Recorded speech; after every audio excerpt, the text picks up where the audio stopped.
નમસ્કાર, જાંબુઘોડા લાઈવમાં આપનું હાર્દિક સ્વાગત છે। હવે જોઈએ આજના મુખ્ય સમાચાર। જાંબુઘોડા તાલુકાના ફૂલપરી તેમજ કરા ગામે શાળા પ્રવેશ ઉત્સવ મહોત્સવ ધારાસભ્ય અને પંચમહાલ જિલ્લા પ્રમુખની વિશેષ ઉપસ્થિતિમાં કાર્યક્રમ યોજાયો હતો। પ્રાપ્ત માહિતી મુજબ સમગ્ર રાજ્યભરમાં કન્યા કેળવણી અને શાળા પ્રવેશ ઉત્સવ 2025 અંતર્ગત પ્રવેશ ઉત્સવ એક દિવસમાં એક સાથે પ્રવેશ ઉત્સવ કરવામાં આવી રહ્યો છે, ત્યારે આજરોજ જાંબુઘોડાના ફૂલપરી તેમજ કરા ગામે ધારાસભ્ય જયદ્રથસિંહજી પરમારની વિશેષ ઉપસ્થિતિમાં શાળા પ્રવેશ ઉત્સવ ઉજવવામાં આવ્યો હતો। આ કાર્યક્રમમાં આવેલા મહેમાનો દ્વારા દીપ પ્રાગટ્ય કરી કાર્યક્રમની શુભ શરૂઆત કરવામાં આવી હતી, જ્યારે પધારેલા મહેમાનોનું તિલક અને ફૂલહારથી સ્વાગત કરવામાં આવ્યું હતું।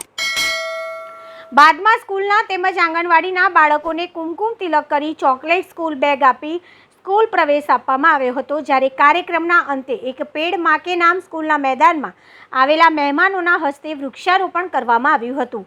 આ કાર્યક્રમમાં પંચમહાલ જિલ્લા ભાજપના પ્રમુખ મયંકકુમાર દેસાઈ, સરપંચ તાલુકા ભાજપ પ્રમુખ રણજીતભાઈ બારિયા, સુભાષભાઈ બારિયા, વિક્રમભાઈ બારિયા, તુલસીભાઈ બારિયા, લોકેન્દ્રસિંહ રાણા તેમજ CRCBRC સ્કૂલના સ્ટાફ તેમજ મોટી સંખ્યામાં ગ્રામજનો ઉપસ્થિત રહ્યા હતા। જાંબુઘોડા લાઈવ, રમઝાન દીવાન।